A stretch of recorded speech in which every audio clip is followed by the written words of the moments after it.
Good afternoon, my name is Stuart, this is Jamie. Together we are, unbelievably, Jamie and Stuart. Okay. You've got one? Nice, yeah. This was kind of scheduled for one thing, but we thought we'd make it a bit more interactive and you can vote. Yeah, we're going to do a vote. How nice is that? So don't ever say Autodesk never listens to you, because we're actually going to listen to you now in this room. We still might make our own decision, but yeah, probably. But you've got two choices of presentations today. So we can either do what you should have seen this morning on stage, which was going to be great. Which it was amazing. It was great. It would have been great. Very nice. Or you can see a slightly different presentation that still has pretty much the same fundamentals in it. But it's just a little bit different and includes a little splash of Adobe After Effects as well. The one that you've seen on the right, that's Gwen and Dave on the right, basically. So that's Gwen and Dave, and that's Assassin. Also bear in mind that Gwen and Dave one has a rather large undefined character, really, isn't it? Yeah. So you've got Gwen and Dave, which is a full 3D production workflow that we go through, or the one on the left is where we kind of look at snippets of different bits, basically. So we'll let you guys decide, really, because from us, we don't really care, I suppose we could say. We do care. We do care. But who votes for Gwen and Dave on the right-hand side? I'm loving Gwen and Dave. They're not. It's got a big orange. Right, it's got a big orange Yeti in it. I mean, really. This is what animation's all about. Yeah, I would say that even though the one on the left has got a really cool picture, that's not what you're going to see. Right, so don't let that influence. However, the picture on the right is exactly what you're going to see. Right.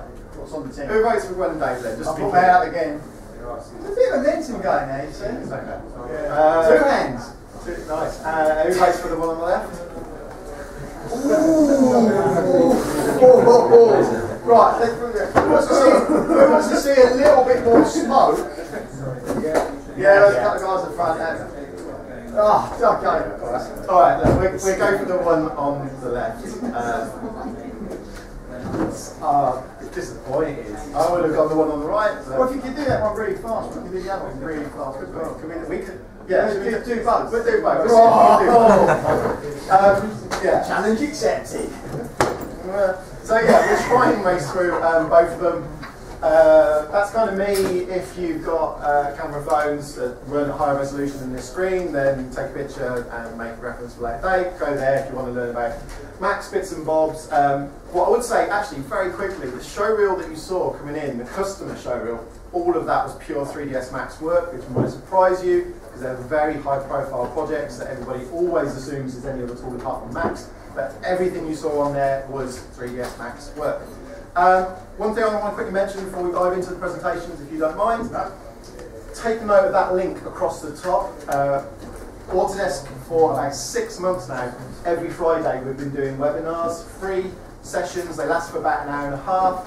And what we do is we get customers that me and Stu and Graham, that you saw earlier, think are really cool, doing amazing work, and we get them to give you their secrets, basically. As I mentioned, completely free. It's an hour and a half. The next one is Friday tomorrow? It's Friday tomorrow. The next one is tomorrow by a fantastic London-based company called Analog Studios. Do some absolutely beautiful work with Max Meyer and Soft Image. If you've not attended before, really strongly recommend you attend, please. If you can't be bothered to attend, good news is they're all recorded. So you've got over 24 hours of videos sat there at the moment, waiting for you guys to have a look at. That's like a whole day. It is like a whole day.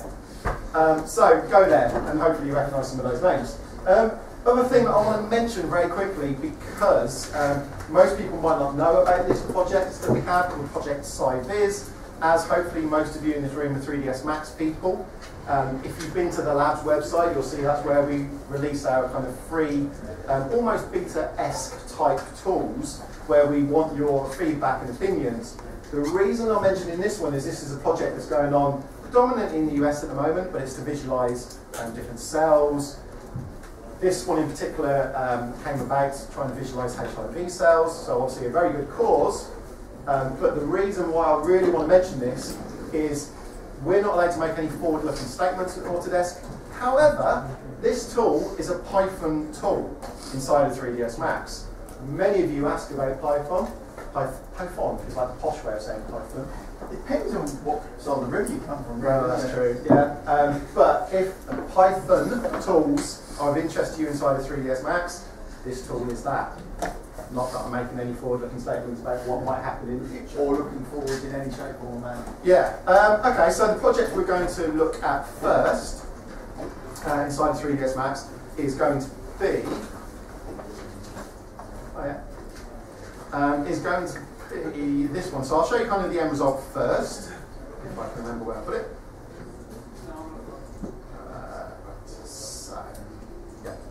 It's going to be this project, great little casual game project. So even though we're going to be talking about motion graphics and media design workflows, the principle is exactly the same. It's just I want to use it on this context. I think it's particularly nice content. Let me just kind of turn down that blistering audio that you can probably hear. Great company by Subatomic Studios, based out in the US. This was one of the strongest iPad games that came out on the market. It's a very simple game, you know, it has a nice 2D, 3D slash look and feel to it, but what might surprise you is it's still in 3ds Max with After Effects and then kicked out to their game engine. In this case, they went for Unity, I believe. You know, if you've never tried Unity or worked with Unity, it's a beautiful, beautiful engine to work with, particularly without tools. Very simple, drag and drop with FBX. So this is kind of the concept we're going to be working with. Anybody got this game, by the way, Field Runners? Yeah. For that one person that's got it, it is immensely addictive. 5 stars. It's brilliant, brilliant game. For the rest of you, definitely have a look at this game. It's absolutely fantastic. And of course, it's all done in 3ds Max. So that's kind of giving you a bit of a glimpse as to what we're going to be working with. I'm now going to set up my 3ds Max project. I'm going to just quickly check I've got this set up correctly. So obviously we gave you the choice. Yeah. I chose the wrong project to set up with. I was there, mate. I was ready. Thanks. So yeah, so remember the workflow here, obviously something that's kind of quite important if you're working between compositing and 3D software. So we're working between Max and this particular case After Effects. So who's kind of work what? So let's do a base camp. 3D people. We know all three-dimensional. My character's a little bit 2D, but that's another matter. 3D people, 2D people, compositing, bit of both. Oh, really? Right, so out of everybody, if you're doing any kind of compositing with your 3Ds, what do you mostly use? Is it mostly After Effects, you kind of Nuke-ish, Fusion, After Effects.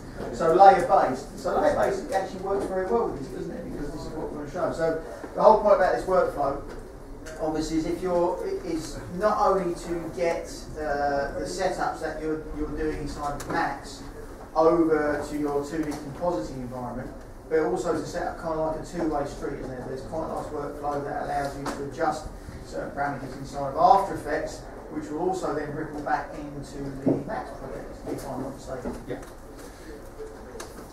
Yeah, so basically this is the content that we're working with. So it's straight out of the game, it's customer work. You'll see in a second that it is got a few little glitches in it, but that's the beauty of a project. You know, there's always a few little things that you would like to go back and change. As you can, for me, I absolutely love that character. I think that character is absolutely superb and genius. What appeals to you about that? Whatever I say is going to be right, isn't it? So I'm not going to answer anything. But what's most important about these clips is, you know, as I mentioned, this is the in-game assets, but they change their timeline just to be only kind of the 5 frames because they only really care about 5 specific sprites to be working with. Let me just pull that shot a little bit back. So we get a little emu. Is that an emu? Ostrich. Ostrich, that's the word, right. What's the difference between an ostrich and an emu then? That is an ostrich. Yeah, but doesn't an emu look like that? We should be holding this in a history museum. You were sitting in the wrong venue completely. Yeah. I was never good at school, hence I ended One of them's got rod stand up. But you know, again, you know, great little characters. But how they set this up was just a pretty simple workflow as such.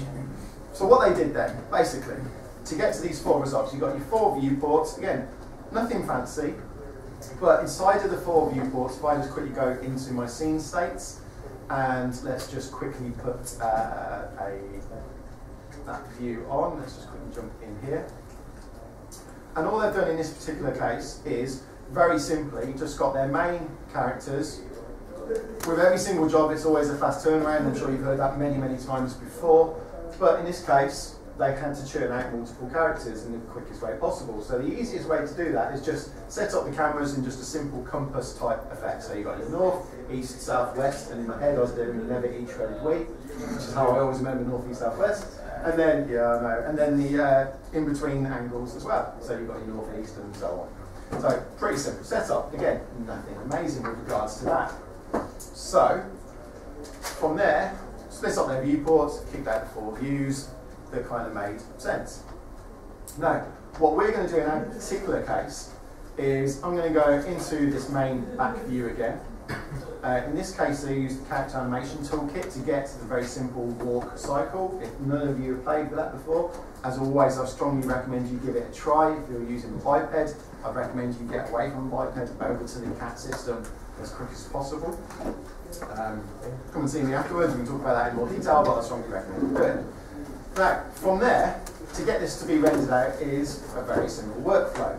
I'm sure you've all done rendering many, many times before. However, what they relied on for this particular type of workflow is going into the state sense.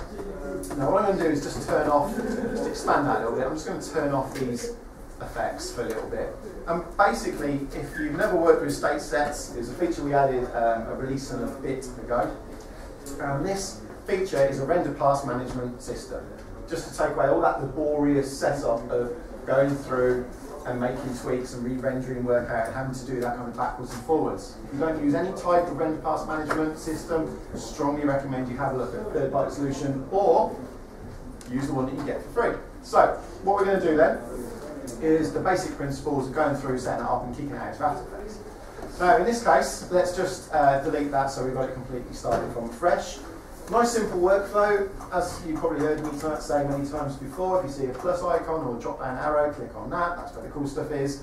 So what we're going to do is click on it and it adds in a new state. This is a completely fresh state as you saw me delete 1 minute ago. As opposed to the state we're in this morning. As opposed to the state that we're definitely in. So from there, what we do is just do a simple double click. I don't know why I'm looking at that screen, but I've got that one in front of me. That would be a bit easier, wouldn't it? And we go through and we give it a nice simple rename that kind of makes sense. So I'm going to make this my camera render. Cam is an obvious one, and let's give this northeast view. So at the moment, this is just a pure flag, it's just a simple naming convention. Now, the basic principles of this system are, you have this button here. I know it doesn't look like a button, but trust me, that is a button. Click on that. It goes red. You know the standard conventions in Max is as soon as it goes red, that means you're in an animation record kind of mode. Green arrow tells me what layer I'm on because we can have recording on one layer but have another layer selected, if that kind of makes sense. It's very easy to get yourself in a mess. So the most 2 important things to look at, big red button, big green arrow, on the same layer, everything is then good. Now, everything we do now, whether it's materials, cameras, different render engines, changing dialog boxes and effects, everything we're going to do now is basically going to be recorded. And that's what makes this system really powerful. So from here, I'm now going to go up to my viewport mode. I'm going to go into my camera, and what did I call it? So I called it northeast. Let's go for the northeast camera, because that would kind of make sense. We're going to select the northeast camera mode, and from there, just simply turn off record. So now, if I expand that tree, let's just kind of expand and expand and expand, you'll see that all the parameters of the viewport, whether it's the shading mode, everything about Max that we selected then is now being recorded. And of course I can go in and make some changes and make some tweaks. Yeah? And that works throughout pretty much most of Max, and that's where it gets really powerful. Now what I want to start to do is, with this one selected, I'm then going to right click. Remember, right click is best friend when we're working on features. And we're going to go for a substate. So this is going to be another state set. Let's expand that down. And this time, typically what we're going to do is do our cam view. So again, it makes sense to us. We do the northeast camera. Can't be bothered to type northeast, so let's just go for the initials. And this case is going to be our AO pass. So everything now is obviously going to be ambient occlusion for this viewport and linked back to that camera. So if you're doing lots of render elements, lots of render passes, this kind of substate selection workflow is just really useful. At least I think it is. So from here, again, we'll hit the big red button, go into our record mode. We'll bring up our material editor by pressing the N key, that node-based material editor that all of you probably don't use, and you're all using the old one, even though you asked for this new node-based editor. But that's a completely different story. I'm going to right-click. That sounds bitter. So this, right, pause for a second. This node-based editor was our top most requested feature from 3ds Max users for 3 years on the trot. We extensively see a lot of 3ds Max users. There's a few faces in the room here that I know met with our product managers. Top requested feature, 3 years on the trot. And this is probably the one feature that we've implemented. It's incredibly powerful, and most of you probably don't like. Is that a fair assumption? It's Marmite, this feature. Some of you love it, some of it hate it. For me, it's incredibly, incredibly powerful. If you haven't tried it, try it. It's fantastically superb. So I'm going to go into my standard material. From there, on my diffuse pass, I'm just going to quickly make a map. Let's go for the mental ray ambient reflective occlusion. So again, if you've seen any of the 3D applications, 2D applications throughout the day, you'll see that this 2D node-based way of working is incredibly powerful. I'm just going to go in and let's give self-illumination for that to be 100. So we've got an ambient occlusion pass that's been pumped up, so it's self-illuminating. And then from there, with that object selected, I'm just going to right-click, do assign material to selection, and now I've got my ambient occlusion pass saved as a subset in this pass. So here, if I go back to my camera view, select the layer, hopefully on screen you can see that it's flicking, so we know it's all working, everything is good. And basically we go through and start building up the same thing for different views.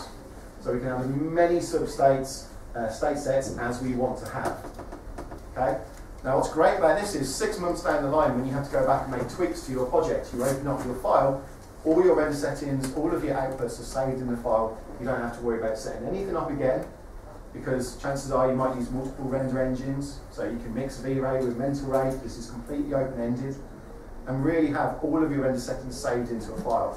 From there, what we simply do is just right-click on it and just say render all sets, and it will just go all the way through and render everything off. So render all states. Before we do that though, I want to get it to kind of build up this interface a little bit. So, actually, yeah, let's do it slightly differently. So, I've got a compositor view, RE, compositor view for my render elements, compositor view, just a general description of what I've done, and then a compositor link. What we've also got is all of our render settings, so render outputs. So I'm just going to enable that option, because basically at the moment I've not told it where to kick all these frames to. Yeah. Now the great thing about this is it takes the name of the state set, it takes the name of the project, and saves that into your project folder. Obviously you're all using the project folder because you know how powerful it is. I'll pretend that you're all using it. I'm using it. Oh yeah, fantastic. Yeah, Thank you very much. Nice. We can browse and drop it in whatever folders we want it to. So let's go for that folder. That will do perfectly. And then make sure you hit the set path option. If you're going to get into troubles, it's generally because you've not told it to use that path. So I'll just set that down. From there, let's do a right click and let's just say render all those states. So we're going to leave it for a second just to quickly churn through. As I mentioned, in this case I'm using Mental Ray, but this workflow really does not matter at all what render engine you're using. You can see it's finished the main beauty pass, and then it's going through and giving me all my ambient occlusion pass as well. Pretty much what you would expect it to do. Now in this particular case, these were sprites for the game, so I'm rendering here about 320 square. The real game assets were about 50 pixels square, because they're just sprites. So I'm doing it a little bit larger than what they did in production, just so you can basically see what's going on. So that's great, we've rendered some frames. I'm going to kick this over to After Effects. However, I'm going to go to the compositor view before I do that, because I want to save myself a little bit of time. I am definitely not an After Effects person, I'm a Max person. I can use After Effects a little bit, but I'm much happier when I'm inside of 3ds Max. So I'm going to set up my After Effects file inside of Max, because it's kind of terminology that I understand, and it's the workflow I understand. So this is your slate, your node-based material editor that we was working with a second ago. It's exactly the same interface, exactly the same workflow, which is why I keep beating you up and telling you to use it a little bit. So what we're going to do here is that's the beauty pass that we saw. That's our ambient occlusion. These are the state sets that correspond over here. And then, of course, over here, this is the final After Effects file.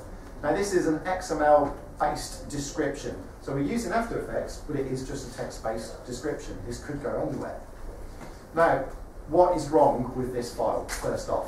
Apart from the fact that I've just made it, but what's wrong? Is it not being it's not being assembled, or is it?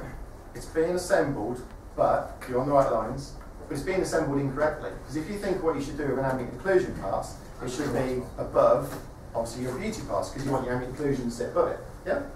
So, very simple. We can either disconnect the flow of the tree, or, because we're working in a layer-based Photoshop After Effects-esque way, we just simply drag and drop that layer, so it kind of makes sense, and just swap them around. So if I expand out these trees, you can see now the plug is going in the top. So it's just a simple, very simple click and drag. But what's really important for me is, at the moment, we can then start diving into Photoshop-esque terminology. I say esque, it is the Photoshop tools, workflows and blending modes that I would expect to do. So in this case, I'm going to go for something simple like a multiply mode, but it's at 100%, which is incorrect. I would prefer it to be around about 85. So remember 85, that's an important number. So now we're starting to build up all of the blending modes, all of the naming conventions, all the layers, all the Photoshop layers, and doing everything that we would expect to do inside of Photoshop, but doing it inside of Max. Again, benefits is when you save your Max file, when you unarchive it, restore the archive, you've got all of your settings saved inside your Max file. Incredibly powerful. From there, I'm going to go in, and we could kick this straight out as a PSD file over to Photoshop if we want to, so we'll make the Photoshop file. Or, in this particular case, what I'm going to do is go for a compositor link. So we've got a tab system at the bottom, that's the rendered output files, and then we've got this compositor link. So we can push our cameras across to After Effects if you're so inclined to do so. The light data, the solids, nulls. So for instance, let's say we don't even know what the character is going to be like. We're doing a TV ident sequence. We've just got a flat plane where the graphics are going to go. Send out your 2D or 3D geometry over to After Effects, move them around in After Effects and kick them back into Max, and it will keep that full dynamic link. As a footnote, I would say Steve Ford, who's in charge of the After Effects workflow at Adobe, he says that this is the most powerful system out there for having 3D content with After Effects. Obviously, a lot of people can do this, but it's not just Autodesk saying it's great, it's Adobe saying it's great. So if you're under any doubts about using it, then Adobe is strongly recommending this link. So I'm going to turn off all this camera lights and solid data because I don't need it in a minute. I'm just going to pass the footage, just the rendered frames across. Create footage, we have an SOF file, a state output file. Let's call it sub, let's call it bluegfx. Just simply say save. Close that down for a second. Now, inside of Adobe After Effects here, I'm obviously using this on exactly the same laptop system, but from a workflow point of view, these do not need to be on the same machine at all. This can be over a network, geographically in completely different locations. We do not care. We're not locking it just down to one local system. So for me, that's really important because a lot of workflows are very much local. Now, Adobe After Effects ships with a little plugin in the third-party tools option that's called the Autodesk link over here. You just simply need to drag drop. It's got all the instructions in the Adobe system. You've all got this if you're using After Effects. And once you drag and drop the third-party plugin across, it will give you this open compositor link Autodesk. As you can see, if you're using After Effects before, you'll know this is a completely empty system. I'm going to go through, let's just turn all those off, because again, all I cared about was the footage data. Going to go to create link. Automatically, it will go here to the same folder I was just working on. So let's give it the sub bluegfx SOF file. Pull that across. Let's just close that down for a second. If I click on the composition tab, obviously these are all my two separate sequences. Notice they're in order that I specified inside of 3ds Max. But this now is obviously the footage I was just working with. So again, really powerful. However, let me just go through and expand this down very quickly. For those of you on the front row, remember that magic number I specified with the opacity, saying 85%? All of those details are passed across into After Effects. So again, this type of workflow, I'm not brilliant in After Effects, but I am, well, ish. Brilliant generally, to be honest. I was only saying that to set you up. I'm thinking too hard on myself a lot of the time. I am. But all of that data is passed across, so it really is a full bi-directional workflow. It's a great little way of working. So, there's our footage. With the frames, let me just get back to a frame that we can see. This is where I prove I'm not a After Effects person. So from there, all we simply need to do, anybody use their media encoder, Adobe's media encoder? Yeah, use that all the time. It's a beautiful workflow. So all we do from there, save a little bit of time, is we kick it out to an Adobe encoder, render it off, and then just go back into 3ds Max. Any updates we make in After Effects, we have this big update to link button or reset button, so all of that is then pulled back into After Effects. Now, one of the nice things that this particular customer worked with, the subatomic customer, they had each individual frame, as you would kind of expect, which would give us, let me just bring that up. Let's go for rendered, let's go for view image file. I think I dumped it on my desktop, didn't I? Let's have a look. Dump again is a technical term if you're new to this workflow. There's all the ambient occlusion passes and obviously the rendered elements. That's all great.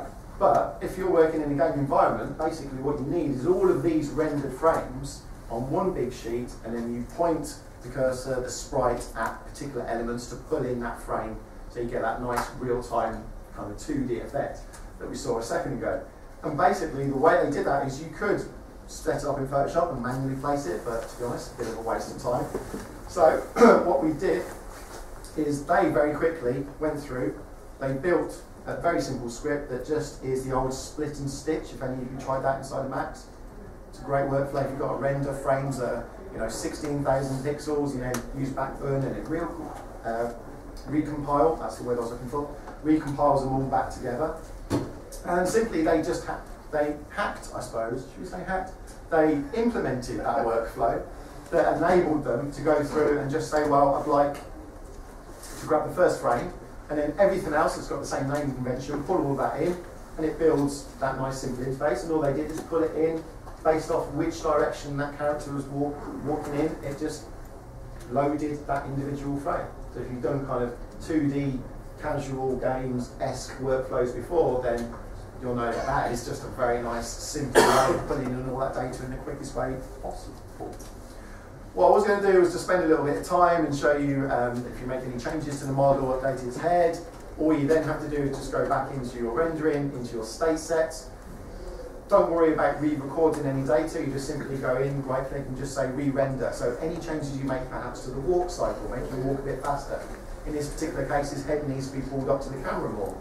Any changes you make like that, you don't have to re-record all your state sets that we did in the interface. You just simply leave it as it is, hit re-render because it's just a render, and it does it all for you. So if you're doing huge amounts of rendering work, then I would really, really strongly recommend you look at the rendering state sets options. So that was a massive whirlspin, Pretty warp speed. brutal.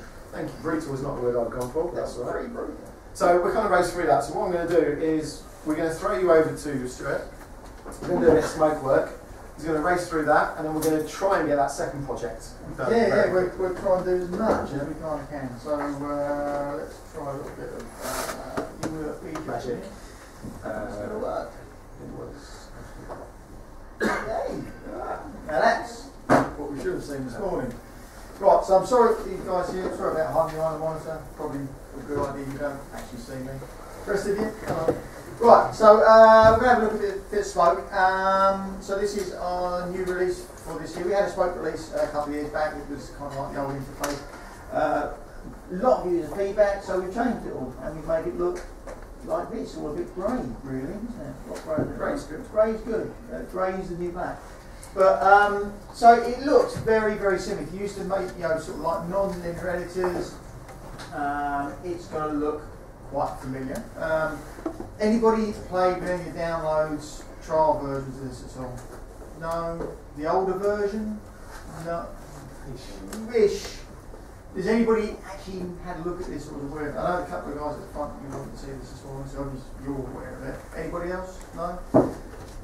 In a very nutshell sort of thing, Smoke is, you can look at it as a fairly simple non-linear editor, you can look at it as a finishing tool, you can look at it as a place where you would come in and do After Effects-esque type work.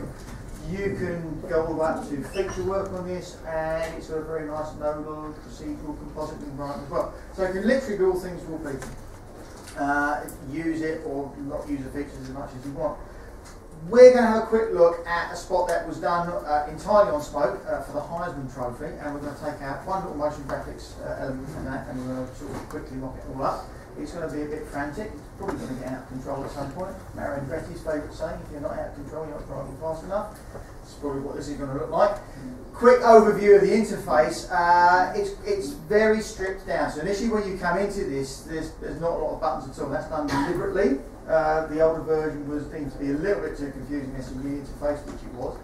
And a lot of things have also been tabbed out. So we've got tool tabs. We're going to look at some of how this works with the different areas. But essentially we've got these three areas here. We've got what we call a workspace. This is bins, if you work in FCP, Premiere, that sort of stuff. It looks very similar. That's a slightly different job. It's a similar sort of thing. We have a desktop area here, which is for viewers and some fairly unique features that comes on Smoke. We've got a timeline here as well. We've got some conforming action happening down here. We've got a thing called Media Hub that basically handles all of our media coming in, going out, projects and archives. Now, one of the unique things, and it is a unique thing about Smoke, is that if you've worked on FCP, if you've worked on Premiere and After Effects or anything else, you have to be fairly savvy on your media management, okay? Because you're bringing stuff in from external file sources, directory structures, things like that. You save your compositions and projects, and then you kind of wrap it all up and you put it on a shelf and you chuck it away, or you want to revisit that sort of 6 months later and hand it on a machine. I guess a lot of you, if you've done that kind of work, unless you've kept or you've been fairly strict about your folder structure or your metadata or your asset management, you may have loaded stuff up and it's gone, I can't find that particular path, where's it gone, can you relink me, stuff's missing, right? So this, although this looks like just a basic simple file browser, you know, we're sort of browsing out to some media in this particular case, this is all external media from the system. However, once we touch it inside of Smoke, once we bring that into the project, this is all handled by the database that sits underneath the whole thing. So there's a complete asset management system on here, complete archiving system on here, and there's a thing called a frame store, which manages all of your media and also handles all of your metadata as far as projects and setups go. Right? It's a really strong thing. We don't shout enough about this. We should shout a lot more about this because it's one of the things that makes this product pretty unique. Right? Anyway, so that's enough about the boring stuff. Let's look at some bits. So what we've got here is this. Now, I do apologise. This is American, and I apologise to the Americans in the room for saying that this is American, but this is very, very much typical American, ident, stylish kind of stuff. Now, you're going to have to listen really carefully because we've got some set-top speakers here, but we'll sort of attempt to play this down, and you've got to get a rough idea what's happening here. College football's heroes of the past welcome a new member to their exclusive club. On Saturday, December 8th, one college football player will transcend greatness and become a legend. Will Florida's record-setting superhero emerge from a wide-open field, Missouri's gutty leader with a golden arm, or will it be another signal caller with jaw-dropping numbers? The Heisman Trophy presentation presented by Nissan, December 8th at 8 on ESPN, followed by Bowl Mania. I love a bit, followed by Bowl Mania. It's great, isn't it? Transcend greatness. Well, yeah. You need to do the rest of your presentation with that voice. With that voice. And that guy does the voiceovers for everything. Now, so this is very much typical motion graphics fare. Like I said, the whole thing was actually done inside Smoke. So, obviously all the live action that was kind of supplied to them, all the effects, all the titling work has been done in Smoke, but also this kind of thing at the beginning, this kind of what they call the Wall of Fame with Heisman Trophy winners of the past and hopefuls in the future and anything else going on. So, and this was kind of very much the sort of work that Smoke really kind of excels at. The original brief when this came through, they had a couple of ideas what they wanted to do. They actually rolled into the edit, do the live action cut, and then said to the guy, can you make me some graphics? We've got this idea, we've got something in Photoshop. So there's no 3D in this at all. This was all generated from the side of the product. And what we hope to kind of show is, with a little bit of imagination, how you can kind of go about doing that. So what we've got here is we've got a whole bunch of stills. We grabbed some stills, we extracted some stills out of the live action. Now once again, like I said before, what kind of makes this very different, this kind of product, is the interaction we have between the timeline and the desktop environment. Okay, there's lots of stuff that we can kind of do, moving quite freely between the two things. We went onto Google. Google is our friend, it's everybody's friend really, and we downloaded lots of picture frames because we know we had to make up this wall of fame to transcend greatness. And we downloaded a wallpaper single motif thing because we know we had to build this kind of like background. So we want to build this whole little virtual set. And we're going to start off with a white frame. Now, this desktop area is freeform, is represented in a couple of places. We've got this bin view down here, but basically everything that's inside this bin is represented on a desktop. Once again, this is fairly unique. It allows you to do a lot of things. Editorial-wise, effects-wise, you normally associate an editor going from the bin to the timeline. Here we can sort of chuck things anywhere that we want to. We're going to start off with a single white frame. We're going to drop it down into here, and we're going to open this up as a sequence or an edit, for want of a better word. It's just a single white frame. And we're straight away going to dive into a thing that we call Connect Effects. Now, any edit, any sequence, any clip that we have on the timeline, we have this effects ribbon. It's a bit like Max. If you use Max, you've got the effects ribbon terminology. And this gives us a list of effects that we can apply directly to clips in the timeline, called soft effects, color correct, resize, DVEs, that kind of crazy stuff. We can also put on this special one here called Connect Effects. There's various things that we can do with this, but essentially it does that. Change our interface. Now what all this really means is that we've come in, this is basically the element on the timeline, this is the source, this X is for a second. We've actually applied this effect to this segment, but this effect contains this whole procedural compositing environment. Right? So basically what it's saying is that we put an effect on, this white frame is feeding in. When we go into this schematic view, we have a pipe between the source coming in and the output that takes me back to my timeline segment. Right? And in between that, all bets are off. We can do whatever we want. And we do that in a very procedural way with various tool bins that you can see at the bottom. Now, we've got some bins in here. We've got some tools inside the bin that are operators, basically things that we apply to different pieces of clips and different media inside there. Now, we're going to start this off. I'm going to drag in a couple of things because we want some sort of references to know what we're kind of trying to build during this little session. So we've brought in this wallpaper that we're going to recreate. This is a reference. This is kind of where we're going. What the background texture for this. We're also going to drag in some of the picture frames that we're going to use to create this. Right? So very free flow, very schematic, I guess. So first off, we want to create a background texture. We're going to put all this together in 3D comp. So we can do a lot of things internally. If we come down to our no bit at the bottom, we're going to pull out a thing called a coloured frame. So lots of generators or creators if you come from other software. Now this is going to default to my project resolution. I'm actually going to make a big background. This is going to be nearly 4K across. So we're going to change our white background in this particular case to 3840 to 2160, something like that. We'll just do, so they didn't want to do that, but we'll just do this as kind of default for our aspects. 2160. Obviously. So we've got a big 4K white background. Now, what we're going to do is we're going to start building our background text to start comping things into it. So, coming back to our effects bin, we've got heaps of stuff down here. We're going to look at a thing called stylize. So literally you just pull these out. Now if you've had any encounters with things like Nuke or Fusion, you know that you basically start joining these things up to do different things. These are operators. So this coloured frame is feeding into what we call the stylize. If we double tap this, we get the tool tab comes up for this particular node. And we're just going to hide that for a second because it's a bit more space. Now, stylize is kind of cool. It's like a very Photoshop-esque type effect. So we can create lots of different kind of textures, outlines, that whole kind of manga look, you know, outlines, posturizing. But basically it's just a layer way of doing things. So the other thing about this is that it's procedural. So the textures that you generate inside of here, and there's a whole bunch of things that you do, you can layer these things up, you can go through and scale these things down infinitely. It's a procedural texture generator, which can affect the white source or the video input. Now we've got some control over the colour on this as well, because I want to give this a kind of a fairly rich-ish colour. So we're going to do something a bit yellow on the highlights. In the lowlights we're going to make it a little bit darker. We'll do something like this. Maybe dark it down just to get some colour in the background. So now we've got a 4K wallpaper background as our starting point.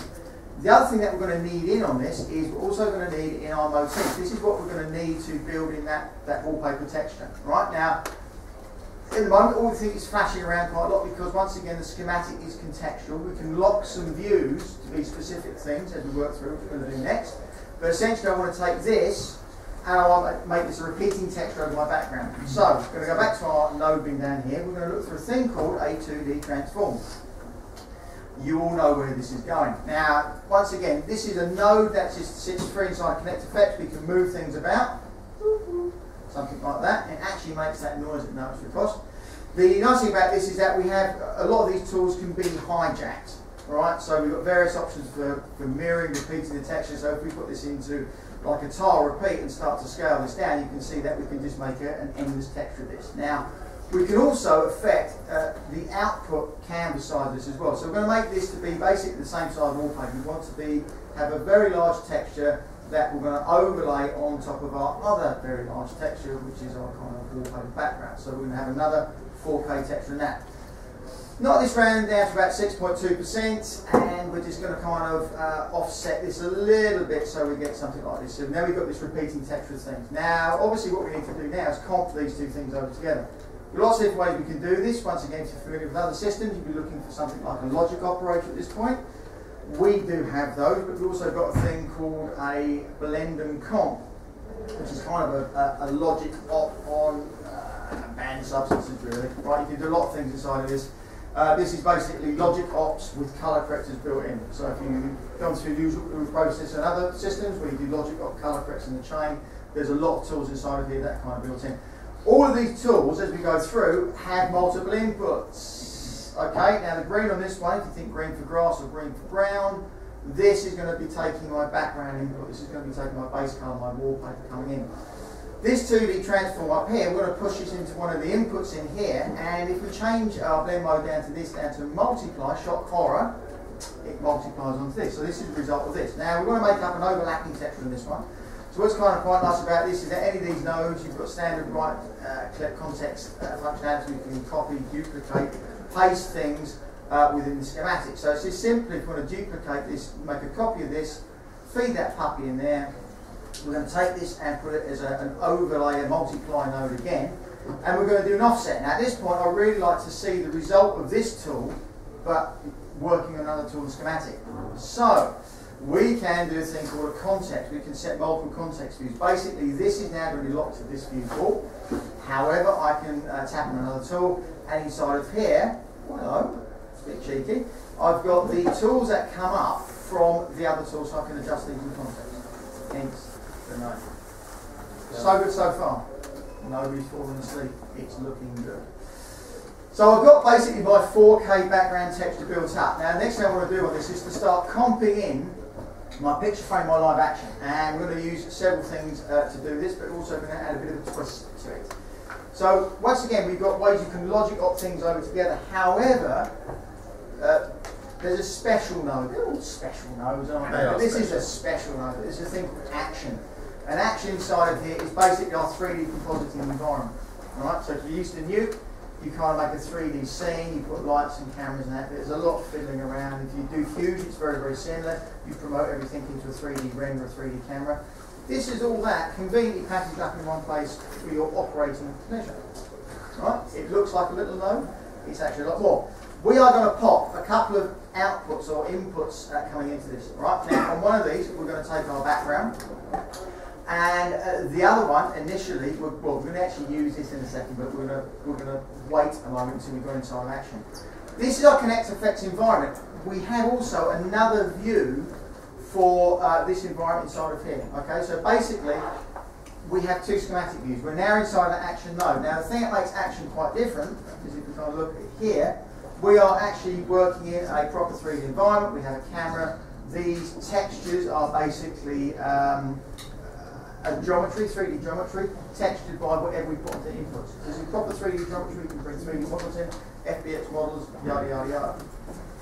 Coming back out to here, we actually want to start now bringing our picture frame in. So we've got two inputs for each of these nodes. We've got a front and we have a matte input. So when we come back into our action view, now there's a couple of things that are kind of a bit weird here. The first thing that we've added in is at the top. The picture frame is now underneath that, and we're also operating in Z space, so we've got like a Z button thing to take care of as well. You can use actions as a very straightforward 2D compositor. So just moving the layers up and down changes the priority. It's kind of nice. The real fun starts, like in this particular case, when we start working with the 3D views. Now, we are working at an American HD resolution, so like kind of 1280 across, right, which is designated by my canvas on the little white board inside of this. Everything else is very, very large at the moment. So, what do these nodes on top do? So these nodes basically control the size and the orientation, I'll just hide this one for a second, of the textures and the surfaces that we're playing with. So we can kind of scale this down. We're going to unhide this one. We're going to scale our picture frame down as well using those axis controls on there. So we're getting everything to sort of fit inside of our camera view. Okay. Now, we're going to start utilising some of the 3D space here. So we're in this non-rendering perspective view. We can get a bit of an idea. We can use also these axes now to start to move things around in 3D space. So we're creating a little bit of a gap between different layers. Right? This is all fairly standard fare at the moment. And now it gets a little different. So this is basically an object-based compositor. So everything that we put inside of here is objects. So if we just hide that front layer for a second, we come back to our action tool bin. We're going to bring in our bin for action. We can start dropping things called lights in. Now these are proper 3D lights, so they react with 3D objects. We can also have as many lights as you want. So in this particular case, we're going to come down here. We're going to actually just duplicate this one as well, so we've got two, and we're just going to randomly move these, move up to that corner, so we're adding a little bit of depth and texture. I'm going to take this one and kind of look down here. Now the thing is, don't get confused with all this. This all looks a bit free-form and funky, and that is the whole point. There's no real strict rules inside of this module or in Connect Effects in general. The other nice thing about this is that we can actually make these exclusive to particular things by drawing these blue lines for this object. So this is now only going to light that background element. So if we turn on our photo frame, you can see it's totally unlit now. Right? We've made exclusive lights. So if we come back to our tool bin again, what we want to do on this is we're going to add a light in, and this particular light is only going to light, shock horror, this. Now the reason why it's still black at the moment is that because obviously we have to move it forwards a little bit in Z space. Right? So now it's starting to look a little bit more textured. It's starting to look nice. It's still not really proper 3D. When you see the end result that we built inside of here, you're going to kind of get this. So, this object, at the moment, let's just put that down to there and just separate that for a moment. This object, once again, we can rotate the 3D space. We can do a whole bunch of things, as you would expect. But we can start now displacing these objects in 3D space using some other things. So all these textures, all these surfaces that we have, can actually be affected by other images or other textures. So I went through in Paint a little bit earlier, before this, and I made this. Now, all it is basically taking that colour image, and I just used the Paint module inside of here to draw various shades of black through to white and various shades of grey. So this is going to be like a displacement app just based on the picture frame. Right? And once again, we're going to put this as a new input into my action. So you can have as many inputs coming here as you want, but we actually don't want it to be in the composite. So we're going to throw that away. Right? Chucking it out the bottom removes a particular object from the composite. However, what we do want to do, if we look down here, this is our media list. This is kind of like a bucket of media that we're pumping into the 3D composite, okay? And we can use this directly in the composite, or we can actually attach this to other elements. Now what we're doing inside of here is that this is the objects I want to affect in the composite.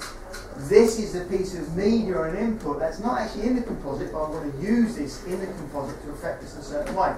If we go back into our action tool bin, we're going to pick up a displacement map and attach it directly. So it's a very kind of simple way to understand what's going on. This is the parent of this, and this is now attached to this. And if we kind of spin a little bit on here, we're going to see what happens next. So for this particular object, this is basically texturing this in a special way, and it has a whole bunch of its own tools. So this is a displacement map. You can choose how we displace it in various ways. This is the simplest way. We're just going to use luminance to do this. And if we start cranking around with the Z depth, we can start to extrude out that flat 2D geometry, right? We add a little bit of offset into this, maybe a little bit of softness just to sort of like calm down the edges a little bit. But the whole idea is that you start to understand that we now can do nice proper displacement. Now other systems can kind of do this. Whether they can do it at this speed, at this resolution, without doing an active de-resolution or a proxy thing, or you start kicking down your preview res, this is all like big pictures, full res, lots of nice interaction. This is what you kind of want designing and stuff. Now, because this is now a 3D object, shock horror, lights start to interact with 3D geometry. Alright, now this could be geometry that we brought in, this is geometry that we've actually created. Alright, it goes a little bit further than that, okay? Because we can start adding extra elements onto these things. So in this particular case, although this is a light and it's exclusively lighting this particular parameter, going back to our bin again, you know, you're going to take some time to explore all the things that are in here. There's a shed load of stuff. If we look for a thing called a shadow caster, okay, so this is a shadow cast, we're going to bring this up and we're going to attach it to that particular light. Now, anything that's attached to this particular light is now going to start casting shadows. Now, what we're going to do here is we're just going to separate all these exclusive links because we actually want that shadow to affect everything in our scene. Right? So before we had these being exclusive, now they're not. Now, if we look at our shadow caster here, I'm just going to push this a little bit forwards at the Z space. You can see it's now casting a very sort of cheesy 2D shadow. Now what's nice about this is you've got 1,000,001 options. If we come down into our shadow caster properties, you can see that we can have 2.5D shadows, like a flat 2D shadow. We can actually have true 3D shadows that will start to interact with objects within the scene. So that means that 3D objects will self-shadow themselves. Right? Once again, this is kind of like a major differential between this and other products. Okay, this product is aware that these are actually 3D objects, and when we start manipulating these lights, come down here and moving this around, you see that not only will it cast a shadow on other things, but it will actually also start to self-shadow those elements as well. Right now, inside of here, obviously, we're going to crank down a look at the softness. You start to get where we're going, so you get a nice rich texture. You can start adding glass, you can start adding things like reflection maps onto this. However, in this particular case, we're going to add one more thing onto this light, which is called a blooming node. Now, it could be a blooming this or blooming that, but a blooming node will basically give you specular highlights. It's going to, depending on the luminosity of the image, kind of look inside of here, we can sort of play around with our intensity. You can see what it's actually doing is it's looking at the actual image. We can change the softness, the orientation, everything else.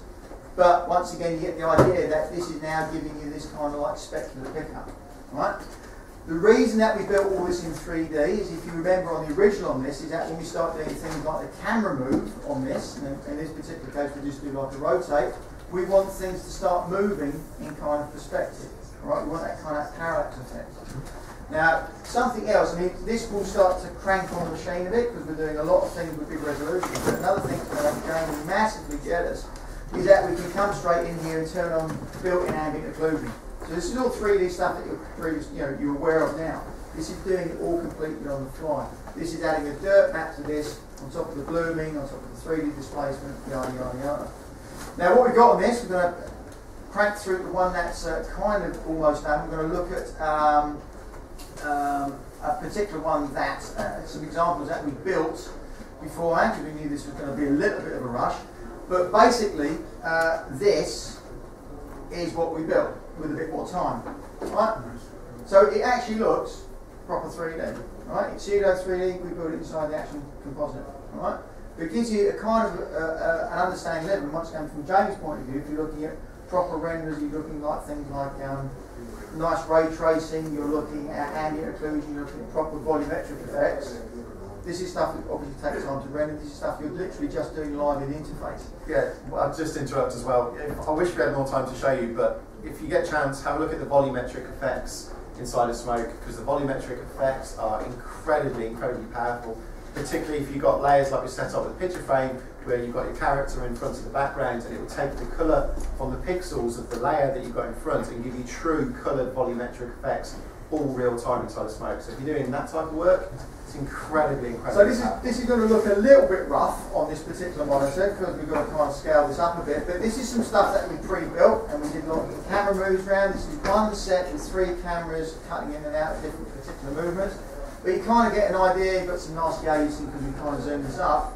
But basically using that sort of same technique, building these 3D sets. We look at this one, this is kind of like a move across, so you're getting all that nice kind of parallaxing going on. You can see the lights interacting with those surfaces. We put reflection maps on the glass that we dropped into the picture frames. Once again, all this can also be moving imagery. You can drop actual video clips inside of here. But you get the idea. This is probably something that you would have originally, if you've seen this spot, you think we're going to have to nip into Max, Maya, Cinema 4D, some kind of 3D package to notch this out. The beauty of this is that you're building it in the timeline inside the edit. You can then edit this in, you can dissolve through from things. Everything is live. If the guy says, not him, wrong guy, or if you're doing versioning, you simply pop back into the clip inside that setup and you sub out the footage. Right?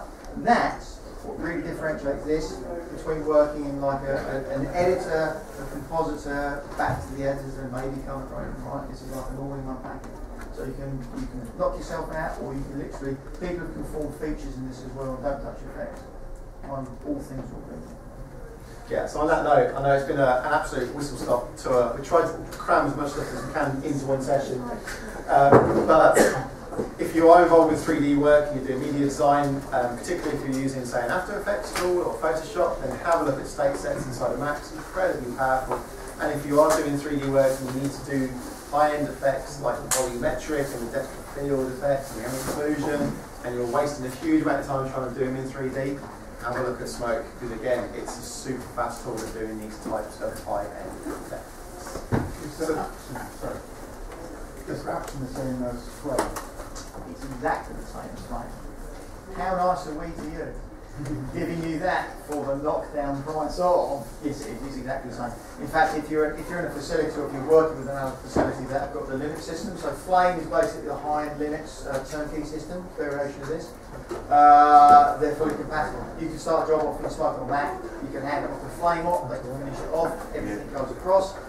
They can start a job off in Flame, they can hand it back down to you to do versioning or different stuff. Everything is fully compatible with the two systems. And if you're not familiar with Flame, it's, as Stu said, a high-end tool. It costs around 60,000 sterling. That's the same tool set you've got in this package that you can download for free for the moment as a fully working version. So give it a try. Learn some new techniques. Sorry, you can download it for free. Smoke at the moment is a fully extended trial. This has been like a 6-month beta, public beta. So that runs out at the end of this year, and then there's a release candidate that goes out towards the back end of December. Alright, now you can still download the beta now, and that will last you through for at least the first couple of months into the new year before it expires out. So you're going to have a good 2 to 3 months to play around with the free version. After that, you've got It's only available on the Mac. it is only available on the Mac. So, on that note, thanks a lot. Thanks for sticking through it.